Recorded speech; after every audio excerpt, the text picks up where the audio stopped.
Hi, and welcome to another episode of Hot Takes with me, the Silver Fox. And if I sound a bit different or a bit odd, I have a racking toothache. I'm waiting to get into an emergency dentist today. I mean, it's so bad. I was on tramadol, and even that wasn't cutting it. So the pain is immense. So do forgive me if I sound a bit odd, or if I seem to wince from time to time. It's the excruciation of a bad toothache. But anyway, we're going to have a look at this story here.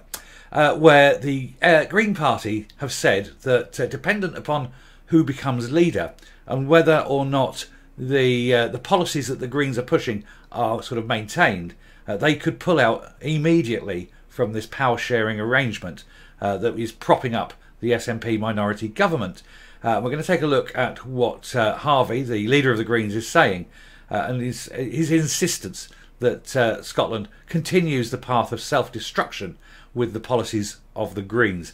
So we'll just cut straight in here and see what's going on. So Greens in government could be at risk with a new SNP leader.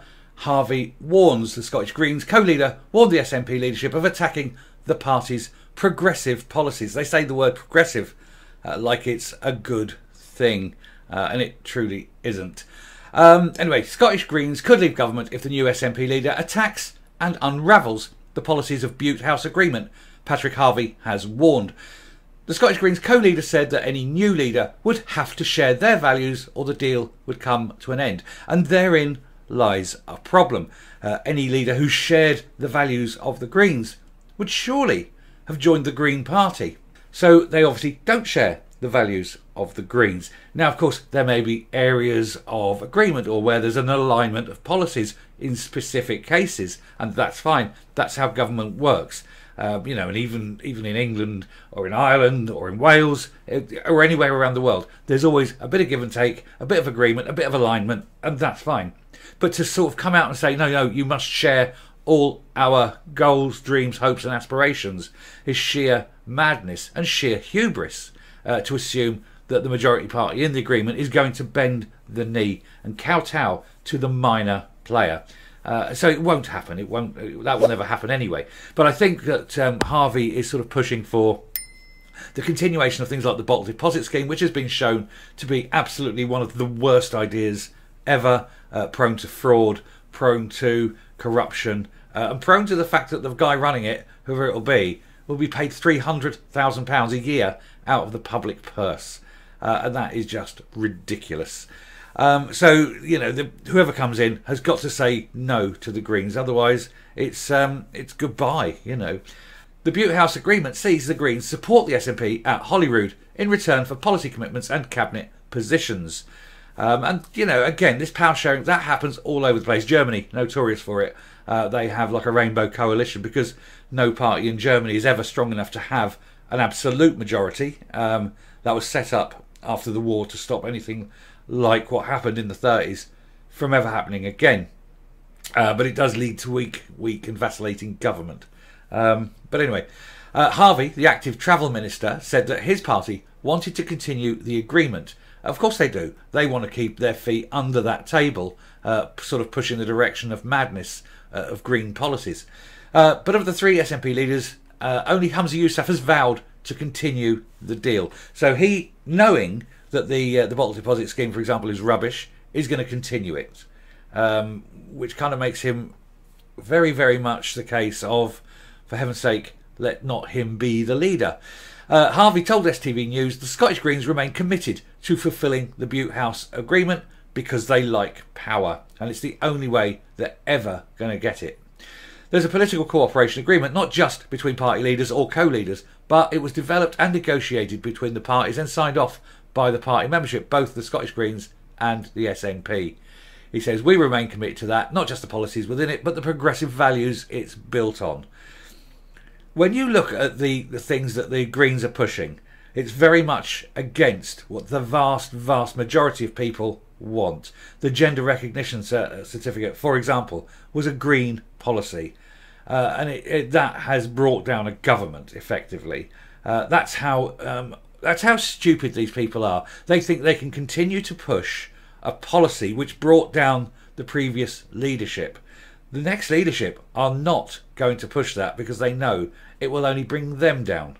So who the hell is going to, who would implement this this law, knowing what will happen to them, a few months down the line? Madness, sheer madness that these people think it's going to work. So I do foresee that this will be the end of the SNP and Green Alliance, which won't be a bad thing. The Greens will walk, but they'll walk slowly because they want to maintain their little fingers in the pie of power kind of thing. He said if the SNP were to nominate a First Minister who doesn't share those progressive values, or who wanted to attack and unravel the good and progressive policies that are in that agreement, they would effectively be bringing it to an end. I think it's clear that it will be coming to an end regardless, because I know both Ash Regan and Kate Forbes, not that Ash Regan's really a contender, but both the ladies in the race are committed to abandoning the GRC, and they both said that the deposit scheme, I think the terms they're looking at needs to be looked at again, which is Politico speak for quietly shoved under the carpet and never mentioned in polite society. But, they can't just come out straight away and say no, because they know the Greens will walk, and that's fine. That's fine. The Scottish minister said he didn't think that that would happen, saying that the agreement had been of clear value to both parties. They have a strange meaning of the word clear values. When you're losing members and when things are pushing, everyone's pushing back against these laws. It's not clear value at all. It's a terrible deal is what they're looking for. However, the Greens said that support is contingent on policy agreement with the SNP. Well, of course it is. But the SNP cannot go forward with the Green policies. So it is effectively an end. Anyway, the party previously warned that they would not support the incoming SNP leader if they did not challenge the UK government's decision to block Scotland's gender reforms. Which is a case they're going to lose. So the Greens are actually saying, please spend lots and lots of public money on a court case that you cannot win, just so we look important. Kate Forbes has said she's not pushing it anyway. In fact, the very next line. Kate Forbes has said she would look at any legal advice before challenging the UK government, and said she would have voted against the bill if she wasn't on maternity leave. Regan, meanwhile, resigned over her opposition to the bill. So the two ladies in the question here saying no, it isn't going to happen, and that effectively ends the Greens' arrangement. And Humza Yousaf, a man who didn't vote for the gender recognition bill, he very bravely ran away and hid at the advice of people in his mosque. Which is an interesting thing, because Kate keeps getting challenged on her religious views, presumably because she's Christian and white. Nobody is questioning Humza Yousaf on his religious views, presumably because he's not white and he's a Muslim, and they're far, far too scared to challenge him on it. But anyway, Yousaf was steadfast in his support of gender reforms, despite not voting for it, and had vowed to take the UK government to court, even though he knows they'll lose. But this week said he wouldn't if he was advised the Scottish government would lose the case, which means he won't, because they have been advised they would lose the case already. Harvie said it was important that any SNP leader challenge the UK government on the decision. So that's sheer madness. That tells you the stupidity of the guy.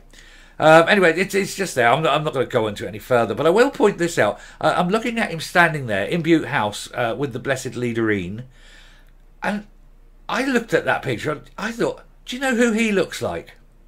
He looks like Heinrich Himmler. And I think his policies are very much aligned with Heinrich Himmler's. But don't forget, of course, the SNP were born out of that era, and there were massive, massive supporters of the bad guys from World War II. They made arrangements with and were seen with all the leadership, the top leadership of that particular party, the National Socialist Party of Germany. That's who they aligned with, and that's they were chums, and there's pictures of previous leaders of the SNP hanging around with the youth wing of that party, and I think we all know who it is. I won't say it because YouTube throws a hissy fit if you start mentioning the bad guys of Second World War. But yeah, that's who the SNP aligned with, the Scottish National Socialist Party. Anyway, I'm going to finish there, come up, and we'll round off the video. So there we are.